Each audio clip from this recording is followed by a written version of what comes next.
영풍재지는 주가가 조금씩 오르면서 거래량이 대량으로 터졌습니다. 이상했죠? 그래서 사람들은 주가 조작인가 의심했는데 실제로 주가 조작이었습니다. 위험 신호는 무엇이었을까요? 영풍재지 폭락으로 키움증권은 미수금 4,943억 원이 발생했습니다. 키움증권의 미수금이 몰린 이유는 증거금률 40% 때문입니다. 사후 대책으로 키움증권은 영풍재지를 반대매매해야 하는데 현재 영풍재지는 거래정지입니다. 그리고 작전계좌에는 영풍재지만 들어있어서 다른 종목을 반대매매할 수도 없습니다. 키움증권이 미수금을 회수할 수 있는 영풍재지 주가 하락의 마지노선은 얼마일까요? 증권사의 부동산 PF 연체율은 17.3%입니다. 금융감독원장은 용납할 수 없다고 말했습니다. 증권사의 주가는 신저가를 찍고 있습니다. 미래에셋증권은 2,800억 원을 투자한 홍콩 빌딩 90%를 손실 처리했습니다. 은행의 부동산 PF에서는 새마을금고 뱅크런 사태가 터졌었습니다. 2023년 새마을금고의 부동산 PF 대출 규모는 56조 원이었고 연체율은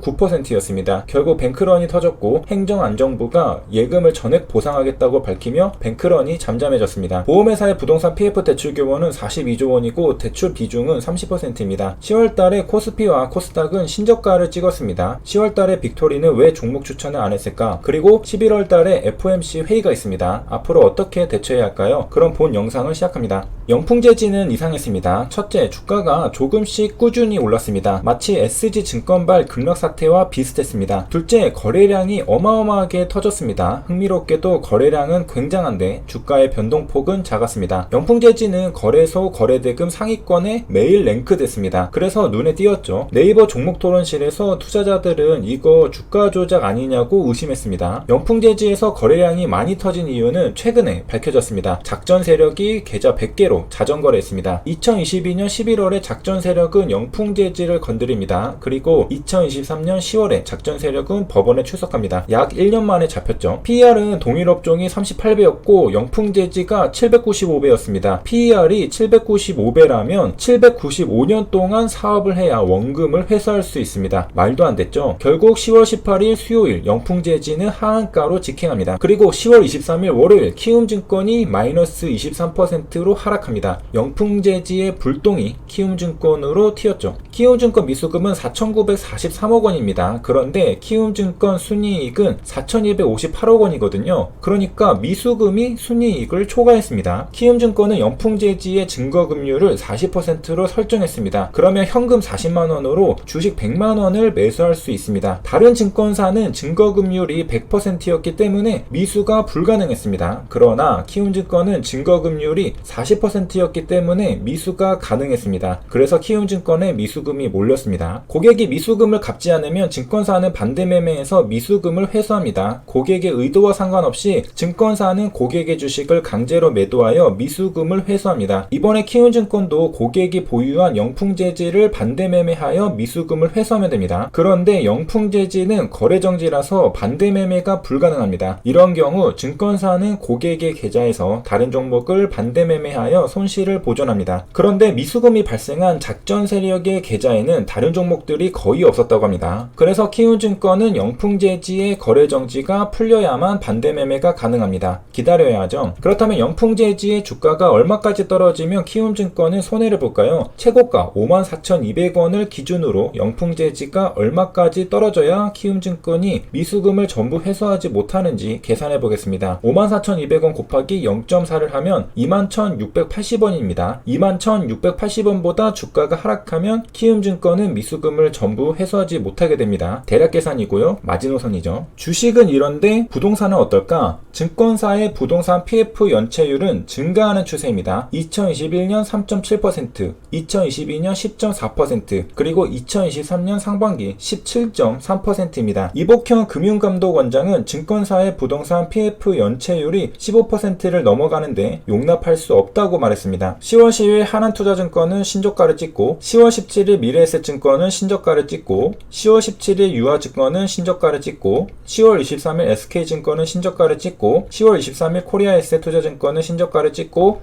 10월 24일 교보증권은 신저가를 찍고 10월 24일 키움증권은 신저가를 찍었습니다. 2019년부터 2022년까지 증권사의 부동산 PF 성과급은 메리츠증권 3,554억 원, 한국투자증권 1,411억 원, 그리고 미래에셋증권 840억 원입니다. 증권사들 중에서 미래에셋증권은 신저가를 찍었고 성과급도 많았습니다. 성과급이 많았다는 말은 부동산 PF 대출도 많았다는 말이겠죠. 혹시 부동산 쪽으로 문제가 생겨서 최근에 신저가를 찍은 건 아닐까? 미래에셋증권은 홍콩 빌딩에 2,800억 원을 투자했는데 최근 90% 손실 처리했습니다. 증권사는 이런데 은행은 어떨까? 새마을금고는 부동산 PF 대출을 늘려왔습니다. 2019년 27조 원, 2020년 38조 원, 2021년 46조 원, 2022년 56조 원, 그리고 2023년도 56조 원입니다. 새마을금고는 부동산 PF 연체율도 늘어왔습니다. 2019년 2%, 2020년 3%, 2021년 4%, 2022년 7%, 그리고 2023년 9%입니다. 그러다 결국 뱅크런이 터졌습니다. 2023년 7월 새마을금고의 수신잔액은 한 달 만에 17조 원이 줄었습니다. 급히 행정안정부는 예금 전액 보상이라 밝혔고 새마을금고 뱅크런은 잠잠해졌습니다. 그럼 보험회사는 어떨까? 국내 보험회사는 부동산 PF로 42조 원을 빌려줬습니다. 새마을금고는 46조 원을 빌려줬죠. 전체 보험회사와 맞먹을 만큼 새마을금고의 대출 규모가 컸습니다. 2021년 국내 보험회사의 전체 기업대출 규모 중에서 부동산 PF의 비중은 30%입니다. 2016년 20%였으나 2021년 30%입니다.